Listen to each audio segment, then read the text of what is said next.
Om Swastiastu. Para sahabat,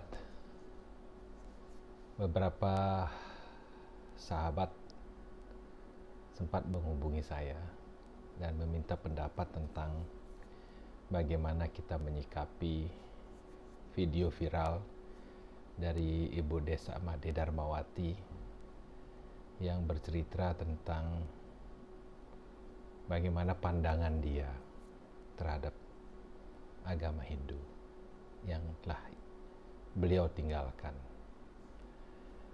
Nah, kemudian banyak sekali respon di media sosial, juga di masyarakat dengan begitu beragam ya. Sebagian meresponnya dengan rasa sedih, sebagian dengan kekecewaan, sebagian dengan marah, dan ada juga yang melaporkan ke polisi. Saya melihat permasalahan ini dari dua aspek, yaitu aspek luar dan aspek ke dalam. Sebagai umat Hindu, saya ingin melihat dalam dua sisi tersebut. Pertama, dari aspek luar, Ibu Desa Made Darmawati yang telah memeluk agama barunya sesungguhnya kuranglah elok untuk menyebarkan, kalau boleh barangkali menjadi viral ya, membuat komparasi dengan agama lama dengan agama baru.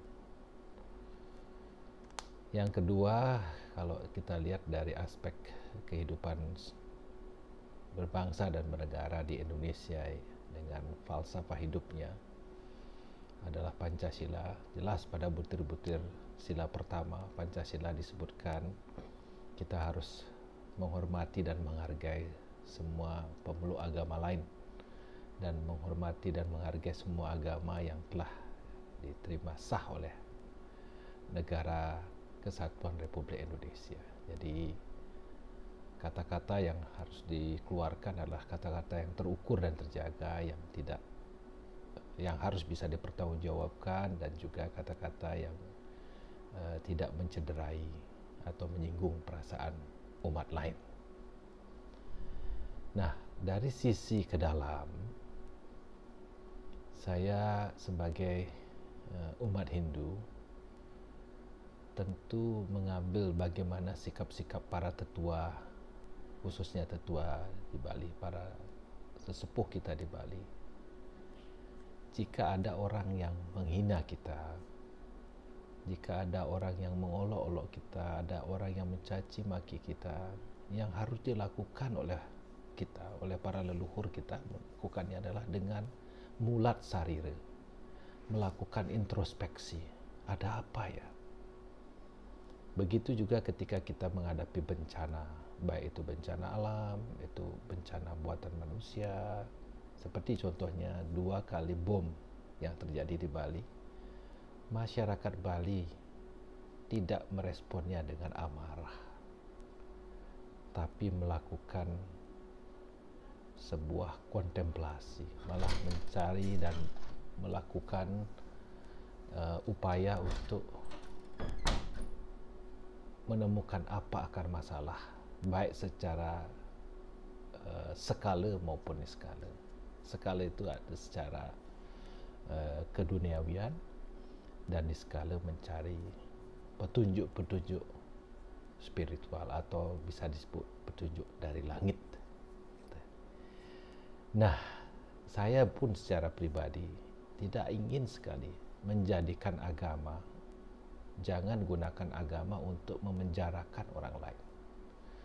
Seburuk apapun orang menilai agama kita, seburuk apapun, agama itu tidak akan pernah tercederai. Yang tercederai adalah rasa kita, rasa ego kita, karena agama kita dijelek-jelekkan. Hampir sama dengan ketika orang marah terhadap klub sepak bola yang dia kagumi, yang dia cintai, diolok-olok ataupun dicaci maki oleh fans lain. Seperti misalnya pendukung satu klub sepak bola dengan pendukung sepak bola yang lain yang sampai berkelahi, sampai mati-matian, ya. Dan saya secara pribadi tidak ingin menggunakan agama untuk menyakiti orang lain, memenjarakan orang lain, atau melakukan kekerasan terhadap orang lain.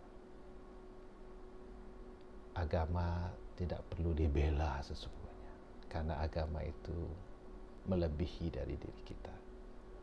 Agama tidak akan hilang, tidak akan musnah, tidak akan hancur, tidak akan terkotori jika agama itu memang mulia.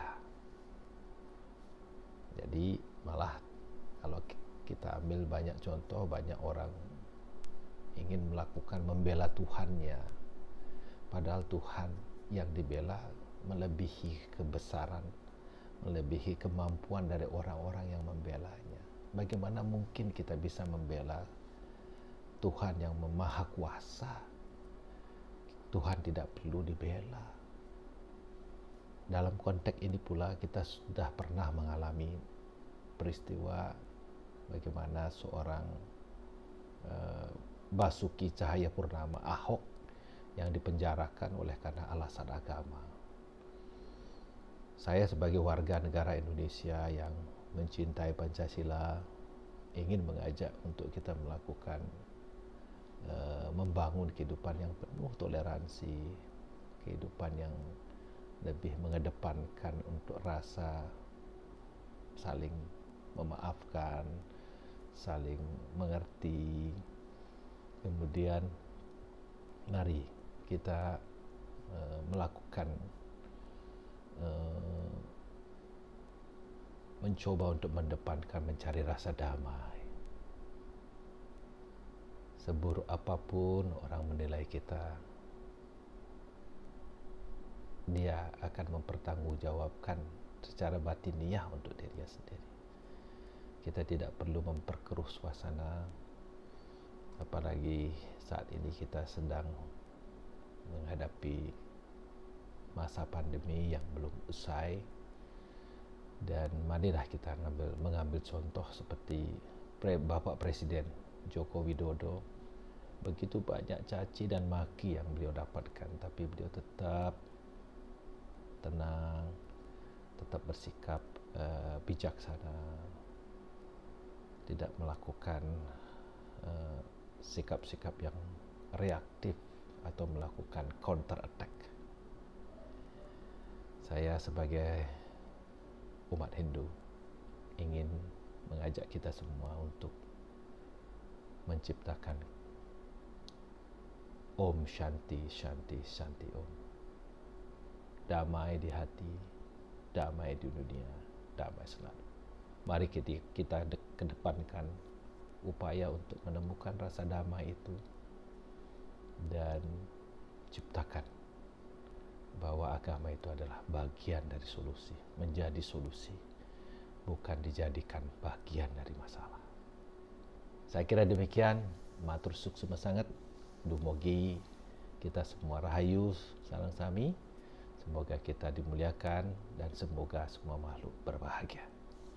Om Shanti Shanti Shanti Om.